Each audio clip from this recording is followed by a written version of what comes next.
Assalamualaikum warahmatullahi wabarakatuh, teman-teman semua. Masya Allah, tabarakallah.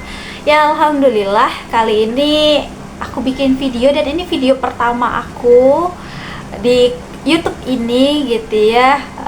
Dan kemarin minta saran sama teman-teman mau buat kira-kira aku mau bahas apa, dan dari banyak saran itu semuanya, bukan semuanya sih, mayoritas itu minta pembahasan terkait dengan ta'aruf, khitbah sama nikah. Makanya aku video pertama ini buat terkait dengan hal-hal ini. Tapi di video pertama aku pengen buat justru fokus ke pembahasan terkait dengan persiapan menikah, persiapan menuju pernikahan, persiapan untuk mengatakan oh aku siap nikah gitu. Dan ini berdasarkan juga pengalaman, meskipun pengalaman tuh bukan jadi patokan tapi jadi pembelajaran, karena patokan kita ya adalah bagaimana syariat yang mengatur. Nah, di sini yang pertama yaitu adalah terkait dengan niat yang harus kita persiapkan. Betul-betul niat kita itu adalah lillah, karena Allah, bukan karena yang lain, bukan karena pengen lari dari masalah, bukan juga pengen cuma sekedar oh aku pengen punya suami yang bisa memberikan kehidupan buat aku gitu ya, atau pengen diurus gitu ya, dan lain sebagainya gitu. Karena apa? Karena kita punya perannya masing-masing sebagai hambanya Allah, sehingga karena kita hambanya Allah maka kita niatkan betul-betul karena Allah gitu. Setelah niat lillah karena Allah, maka kita mempersiapkan diri kita, dan persiapan kita itu adalah persiapan terkait dengan visi dan misi pernikahan yang harus kita tahu sebenarnya kita mau apa sih dalam hidup kita ini. Tujuan kita hidup itu kan adalah untuk mencari ridhonya Allah. Kalau Allah udah ridho, mau apa lagi gitu ya dalam hidup ini gitu. Nah, dan lewat jalan pernikahan ini adalah bentuk ketaatan kita kepada Allah supaya Allah ridho terhadap kita, menjalani peran kita gitu ya, yang sudah Allah tetapkan. Dan ketika menikah kita sudah punya peran baru, yang sebelumnya kita hanya memiliki peran sebagai seorang anak, tapi setelah menikah kita punya peran sebagai seorang istri, dan nantinya ibu, dan seterusnya gitu. Dan dalam kehidupan masyarakat kita juga punya peran kehidupan gitu. Dan semua peran ini wajib kita jalankan berdasarkan tuntunan syariat, berdasarkan apa yang Allah mau atas hidup kita gitu. Dan di sini balik lagi pembahas visi misi pernikahan. Yang pertama yang harus kita siapkan itu adalah visi kita adalah mencari ridhonya Allah, dan kemudian misinya kita tuh harus tahu oh aku pengen mencapai ridhonya Allah dengan cara menikah, hal-hal apa saja sih yang harus aku punya gitu ya, untuk punya kekuatan istilahnya gitu ya dalam menjalani perjalanan ini gitu. Karena nikah itu kan perjalanan seumur hidup gitu ya, bahkan ini menjadi penentu nanti kita masuk surga atau neraka gitu ya. Apalagi kita nih sebagai seorang wanita nih, kan kita nggak akan masuk surga kalau kita nggak dapet ridhonya suami kita. Jadi hal-hal apa saja sih yang harus kita siapkan gitu supaya kita bisa mencapai surganya Allah tadi gitu ya, bisa mencapai ridhonya Allah tadi gitu. Dan persiapan yang harus kita siapkan setelah niat tadi itu adalah persiapan ruhiyah. Persiapan ruhiyah, persiapan mental kita gitu ya. Kita sudah tahu peran kita sebagai hambanya Allah, maka kita mendekatkan diri kepada Allah gitu. Ibadah-ibadah kita ditingkatkan, kemudian kita juga menjalani peran kita sebaik mungkin gitu. Ketika sebagai seorang anak, peran kita sebagai anak, ketika peran kita di dalam katakanlah misalkan teman-teman sekolah, kuliah gitu ya, atau kemudian punya aktivitas yang lain, itu dijalani dengan sebaik mungkin, dan kita bertanggung jawab dengan peran kita saat itu.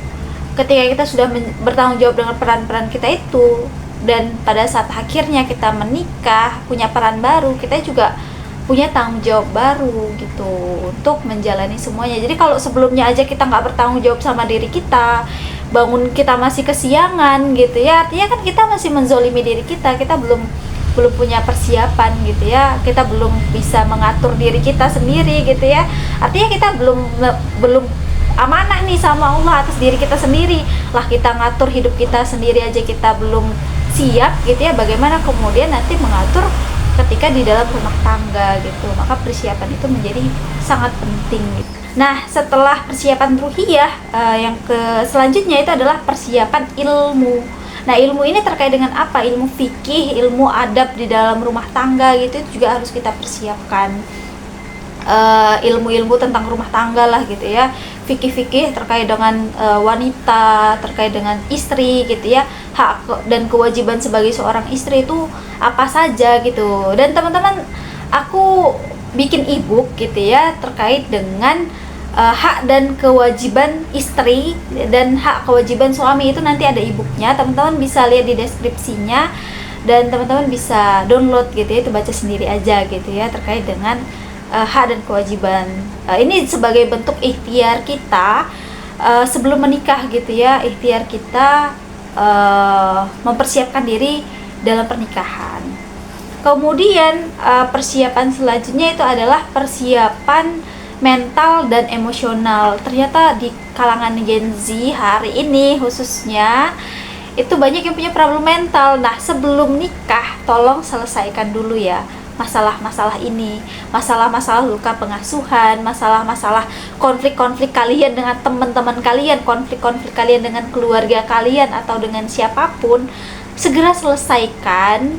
Kenapa? Ini tanggung jawab kita gitu ya, dan persiapan mental kita gitu ya. Setelah menikah permasalahannya kan lebih kompleks. Nah, kalau sekarang aja kita punya masalah dan tidak bisa kita selesaikan, lah bagaimana nanti kemudian setelah menikah? Itu akan menjadi masalah baru gitu ya dalam pernikahan gitu. Bahkan bisa jadi kita yang jadi masalahnya gitu dalam pernikahan itu sendiri gitu.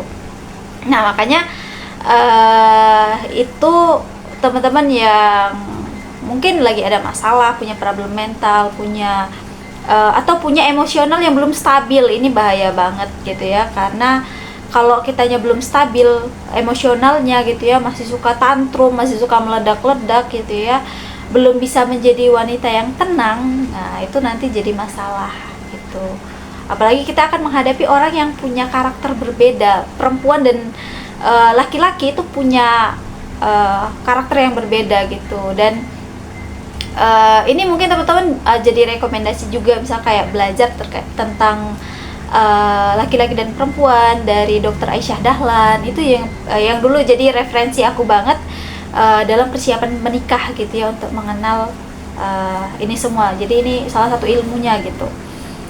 Dan harus punya kesabaran dalam menjalani kehidupan gitu ya. Sabarnya itu bakal kepake banget gitu. Jadi nanti kalau setelah nikah, kalau kita udah punya mental ini, kita lebih enjoy sih dalam pernikahan insya Allah gitu ya. Karena aku alhamdulillah sebulan nikah kita belum pernah dan jangan pernah gitu ya ribut sama sekali sama suami, dan belum pernah dan jangan pernah untuk meninggikan suara suami istri gitu ya. Sebulan nikah aku sejauh ini dan jangan sampai gitu ya, aku belum pernah ngelihat suami aku meninggikan suara, atau aku yang meninggikan suara di hadapan suami aku. Itu alhamdulillah kita belum pernah gitu ya, dan jangan sampai gitu ya. Dan komunikasi, teman-teman harus bisa belajar komunikasi. Karena kalau kita tuh harus tahu ya, kita tuh maunya apa, pengennya apa, dan kita komunikasikan ke suami kita, ke pasangan kita nanti. Begitu juga sebelum nikah, kita harus punya komunikasi yang baik dengan orang-orang di sekitar kita. Jadi nggak mendem gitu ya, nggak mendem, tapi apa yang kita rasakan bisa kita komunikasikan dengan cara yang benar, dengan cara yang tepat. Itu yang bisa kita lakukan. Karena kebanyakan hari ini Gen Z ya, pengalaman aku interaksi sama teman-teman di kalangan Gen Z ini, di kalangan pemuda ini, itu adalah mereka tuh suka kabur dari masalah. Tiba-tiba ngilang, nggak bisa di WA, nggak bisa di apa-apain, tiba-tiba dicari tahu ada apa gitu ya, dia nggak mau mengkomunikasikan masalahnya gitu. Akhirnya dia terpuruk dengan masalahnya sendiri gitu. Nah, ini bahaya banget, apalagi kalau mau nikah. Ini harus diselesaikan ya teman-teman, terkait dengan komunikasi, karena ini penting banget. kalau kita nggak suka, caranya supaya nggak suka kita tuh bisa diterima, itu juga perlu perlu punya ilmunya gitu, cara berkomunikasi itu. Apalagi komunikasinya sama laki-laki yang punya karakter beda dengan kita. Kalau kita kan ceritanya panjang lebar gitu, dan laki-laki nggak seperti itu, orangnya simple banget. Pokoknya teman-teman, laki-laki tuh pola pikirnya simple banget, dan kalau kita tahu cara ilmunya, punya tekniknya gitu ya, hidup kita insya Allah aman. Berdasarkan pengalaman gitu ya, meskipun baru sebulan nikah sih, cuman sejauh ini alhamdulillah gitu.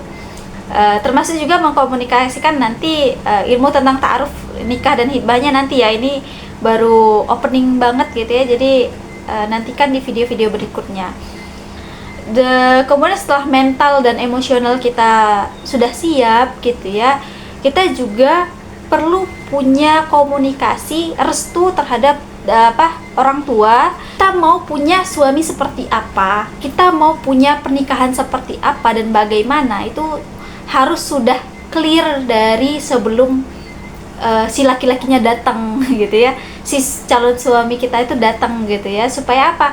Kita udah mengamankan satu hal gitu ya, itu adalah keluarga kita yang biasanya bakal jadi takutnya nanti bakal jadi bumerang untuk kita sendiri gitu ya, ketika kita udah punya calonnya, orangnya udah sesuai keinginan kita, tiba-tiba orang tua nggak setuju kan, nantinya malah jadi masalah baru. Jadi sebelum masalah itu datang, itu udah dipersiapkan dulu terkait dengan hal ini, terkait dengan mengkomunikasikan kepada orang tua. Dan kalau orang tua kita udah ACC, udah setuju gitu ya dengan konsep yang kita inginkan gitu ya, dengan sosok laki-laki seperti apa yang kita harapkan, bisa jadi malah justru orang tua sendiri yang mencarikan gitu. Kebanyakan ya pengalaman, ada beberapa teman-teman yang justru setelah dia komunikasikan ke orang tuanya, aku pengen punya suami yang seperti ini, justru orang tuanya sendiri yang mencarikan sosok yang seperti yang diinginkan anaknya gitu. Atau juga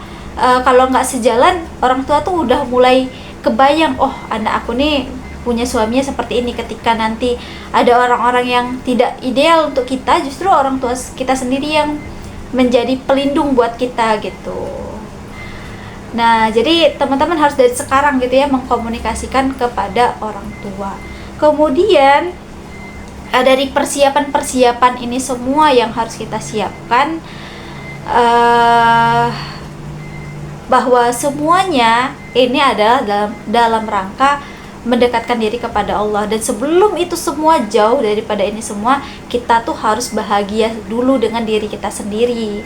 Jadi kalau kita udah bahagia dengan diri kita sendiri, insya Allah kebahagiaan kita, energi-energi positif yang kita berikan itu justru akan mengundang banyak kebaikan yang bakal datang kepada diri kita. Makanya hal yang paling penting banget sih, pokoknya teman-teman tuh harus bahagia dulu selama jomblo gitu ya, jangan sampai galau. Apalagi galau karena belum nikah, itu nggak usah digalauin. Kenapa? Karena nikah itu adalah bagian daripada takdirnya Allah.